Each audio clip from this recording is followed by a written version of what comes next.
Internet पर जितने भी एसेट्स हैं उन सब का एक यूआरएल होता है, और इसीलिए इसको यूआरएल बोलते हैं क्योंकि ये एक यूनिक रिसोर्स लोकेट करता है। सो उसको यूआरएल मतलब यूनिक रिसोर्स लोकेटर इसीलिए बोलते हैं कि जितने भी एसेट्स होते हैं वेब के ऊपर उन सब का एक एड्रेस होता है, एक लोकेशन एड्रेस होता है जिसको यूआरएल बोलते हैं। सो एसेट क्या होते हैं?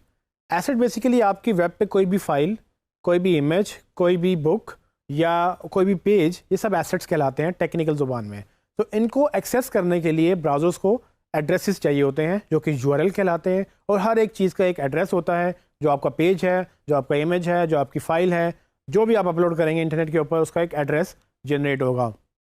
इसी तरह से इमेजेस का भी एक एड्रेस होता है। इमेजेस का एड्रेस बेसिकली जनरेट जो होता है वो दो चीज़ों से जनरेट होता है। एक, उसकी फ़ाइल का नाम क्या था, आपने इमेज का नाम क्या रखा था, वो जब अपलोड होगा उसका यूआरएल भी वही बनेगा। उसमें जैसे भी जो भी लिखा था आपने वो वैसे ही आपको उसमें यूआरएल डेवलप होगा। फिर उसके बाद जो दूसरी चीज़ होती है वो उसका कि वो डायरेक्टरी कहाँ पर अपलोड हुआ, जहाँ वो अपलोड हुआ वो उसका यूआरएल डायरेक्टरी का, उसके आगे फ़ाइल का नेम लग के वो पूरा एक इमेज बन जाता है। तो अभी तक जो मैंने आपको एग्जांपल दी, अगर आप उसको गौर करें तो कुछ इमेज का टैग इस तरह से आपको नज़र आ रहा था। इस एग्जांपल के अंदर आप अगर गौर करें तो ये बेसिकली आपका इमेज का यूआरएल था। ये वो फाइल थी जो फोर्ड मुस्टैंग की फ़ाइल हमें नज़र आ रही थी। तो आपकी फ़ाइल का यूआरएल कुछ इस तरह से होता है, जिसका मतलब ये कि example.com पे ये अपलोड हुई, और उसके बाद उसमें जो आगे यूआरएल बन रहा है वो बेसिकली वो जो पार्ट है आखिर वाला वो ये आपका नाम है इमेज का। सो ये जो नाम है ये हमने डेस्कटॉप पे ही अपने सिस्टम पे ही पहले रख लिया था। जब मैंने अपलोड किया example.com पे तो इसका पूरा यूआरएल example.com/फाइल नेम बन गया। अब इस फाइल नेम में मैंने चूँकि एसईओ के लिए मैंने कीवर्ड रिसर्च की हुई थी तो मैंने उसमें वही नाम लिखे जो मैंने उस पेज पे जिसको ऑप्टिमाइज़ करना था, जो कि फोर्ड मुस्टैंग से रिलेटेड थे।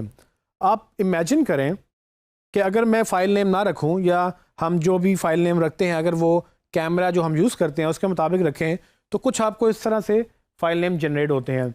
ये वो फ़ाइल नेम्स हैं जो आपके बाय डिफ़ॉल्ट कैमराज प्रिंट करते हैं आपके इमेजेस के ऊपर। अगर आप मोबाइल चूज़ कर रहे हैं या अगर आप DSLR या दूसरे ट्रेडिशनल कैमराज यूज़ कर रहे हैं तो आपके जितने भी इमेजेस होते हैं उनके ऊपर नंबर लगे हुए होते हैं। अगर वो नंबर लगेंगे कुछ इस तरह से नज़र आएगा। तो आप बताएं कि क्या आपको लगता है कि गूगल इसको देखकर ये बता सकता है कि उस इमेज के अंदर वो एक फोर्ड मुस्टैंग कार है जिसका कलर रेड है या कुछ भी? जी नहीं। सो बेसिकली यही प्रॉब्लम है जिसकी वजह से हमें ऑल टैग्स और जो दूसरी चीज़ें वो यूज़ करनी पड़ती हैं, और उसमें फ़ाइल नेम बहुत इंपॉर्टेंट होता है। आप जो भी फ़ाइल बनाएं, जो अपलोड करें, उसको पहले रीनेम ज़रूर कर लें अपने कीवर्ड्स के साथ, ताकि आपको पता हो कि जब ये अपलोड होगा उसका जो सब कुछ है वो ऑप्टिमाइज्ड होगा।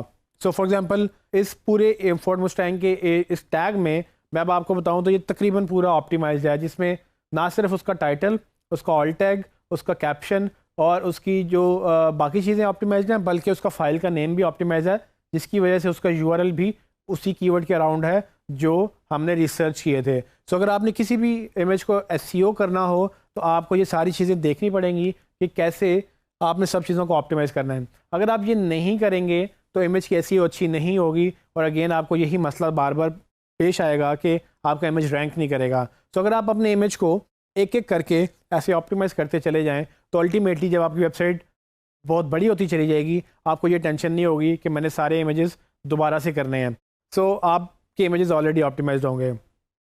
अब ये एग्जांपल मैं आपको अगर आप मतलब आपके क्लाइंट के हवाले से देता हूँ कि अगर आपके क्लाइंट नया है और उसकी वेबसाइट बहुत बहुत बड़ी है, उसके इमेजेस में मसले हैं ये, तो आप उनको सजेस्ट करेंगे कि आप ये ठीक करवाएं, वरना आप एसईओ अच्छी नहीं कर सकेंगे, क्योंकि ये करना तो है ही, इसके बगैर गुजारा बिल्कुल नहीं है। लेकिन हाँ, अगर बड़ी वेबसाइट है तो टाइम लगेगा, लेकिन करना अगर शुरू कर देंगे आप तो अल्टीमेटली ख़त्म हो जाएगा। एक छोटी सी मैं आपको टिप दे सकता हूँ कि अगर आपने ये ऑप्टिमाइजेशन शुरू करनी है तो कोशिश करें कि टॉप पेजेस से शुरू करें, वो पेजेस जो ज़्यादा चलते हैं, वो पेजेस जिन पे ज़्यादा ट्रैफिक आती है, या वो पेजेस जो ज़्यादा इंपॉर्टेंट हैं जिनको आप बेचना जल्दी चाहते हैं। तो आप वहाँ से स्टार्ट करें और करते करते उन पेजेस पे चले जाएँ जो बिल्कुल इंपॉर्टेंट नहीं हैं लेकिन रखने ज़रूरी हैं। तो आप इस तरह से आसानी से अच्छी एसईओ जल्द से जल्द एक अच्छी एसईओ की तरफ चले जाएंगे, जिसमें आपको इमेजेस काफ़ी हेल्प करेंगे।